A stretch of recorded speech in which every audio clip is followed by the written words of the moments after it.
the first two sentences in my prologue are, this is a true story about a terrible family tragedy, a tragedy made more terrible by how preventable it was. What do I mean by that?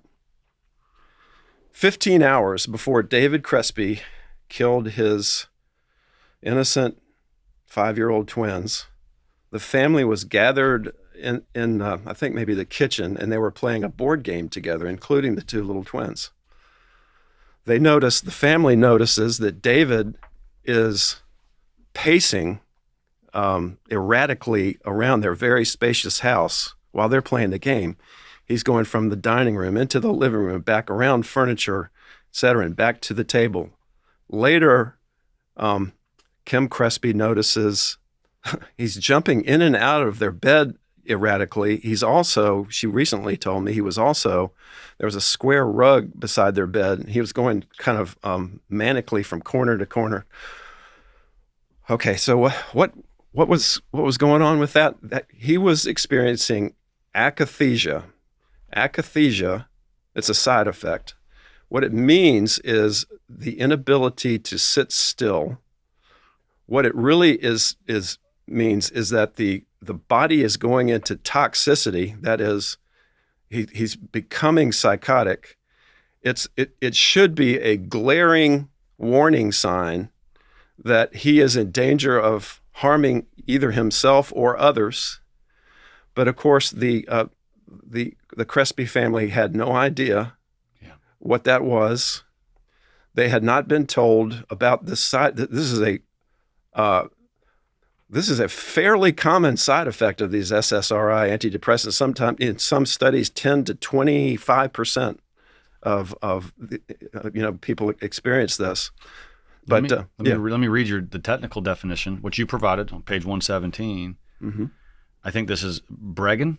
Yeah, Dr. Peter Bregan. Yes. Bregan defines I can't say the word. Akathisia. Akathisia. Yeah. Like amnesia, akathisia. Yeah. Bregan defines akathisia as, quote, a drug-induced neurological disorder that is known to drive people to suicide and violence and to madness. Yeah. Akathisia means the inability to sit still, and the syndrome is usually but not always associated with a compulsive need to move about in a futile attempt to stop the torment. Quote, you might assume that such a dreadful and potentially deadly adverse drug reaction must be relatively rare. To the contrary, we have known for nearly 2 decades that akathisia is commonly associated with SSRIs. Yes, sir.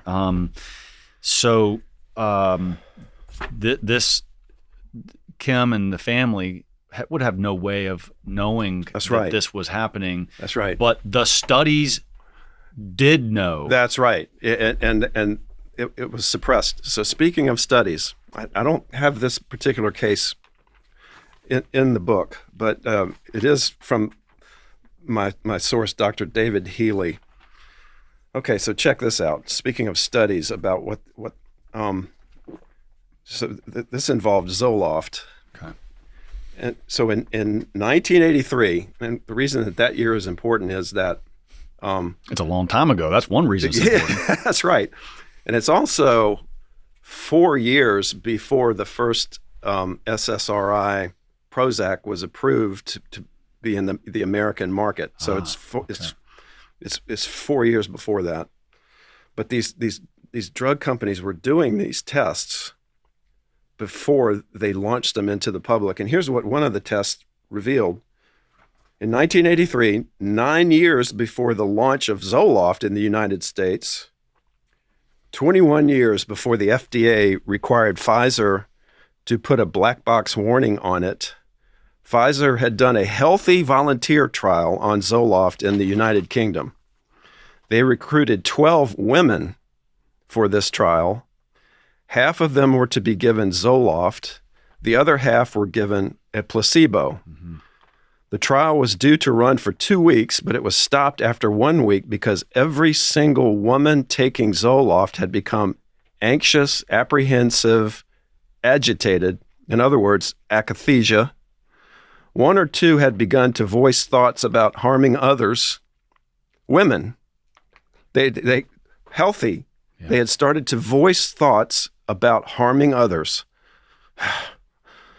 All of the things that led the FDA to put a black box warning on this drug 21 years later were there in 1983. And Pfizer looked at this trial and wrote down Zoloft has caused this problem, but they just, like so many of these trials that I write about, they bury it. I can't. It's unbelievable. Yeah. I mean, either your research is bunk, Yeah. and that original source that you're pulling from is bunk. Right. He found it in their records. It's in their records. Yeah. How do they get away with it? How could they release that drug onto the market Exactly. when all of them Exactly. are showing symptoms, and half of them Yeah. are what was the half? The 1 out of 2? What were they? Yeah. Voicing violent. Violent thoughts. That's right. It's unbelievable. It's unbelievable. It's unbelievable. And so, well, I guess it's just, how can this be on the market? Is this well, it's hard to stay on a chronological path with David's story. Right. It's hard. It is. But I'm glad we covered that, because he was having these ideations of violence. Yes. But so were all the people, not all, but a big chunk of the people who were tested on these drugs before they ever went on the market. That's exactly right. And the pharmaceutical company knows. It's like, sort of, why do you even do the trials if you were going to ignore the results? Exactly. Like just throw crap out there if you're not going to pay attention to your studies. Exactly. So okay. Now let's go back. By the way, was Zoloft the first one that hit the market? Prozac. Prozac was the first on the market. So let me quickly tell a tale about Prozac and how they kind of the nefarious way that they got that approved. And by the way, is Zoloft and Prozac two different big companies? One's Zoloft is Pfizer. Yes. And then who's Prozac? Prozac is Eli Lilly. Okay. Right. And Paxil is GlaxoSmithKline, with a big office in Raleigh. Okay. So check this out about Eli Lilly and Prozac. So this is circa 1984 or so. Right around the same time that the Zoloft trial was going on, and so Eli Lilly really kind of wanted to eventually introduce their new wonder drug into Europe, because that would be a very lucrative market, and so they targeted Germany to be the first country to approve it. So here's what happened in that case. In 1984, German health authorities summarily rejected Prozac, asserting that they had discovered through their own research that the SSRI, quote, increased suicidal risk and agitation, in other words, akathisia, and had, quote, no efficacy. Therefore, Prozac was deemed, quote, totally unsuited for the treatment of depression.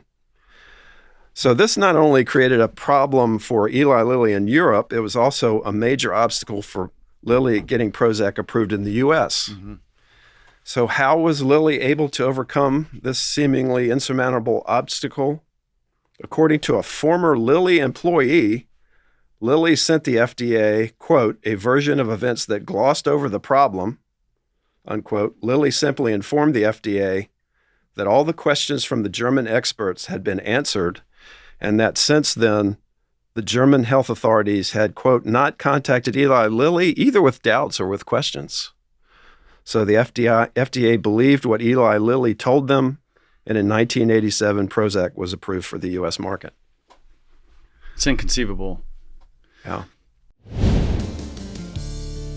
Hey, thanks, guys, for checking out the Conor Gallagher Show. Please take a moment to like, subscribe, or comment, or whatever you got to do to support it.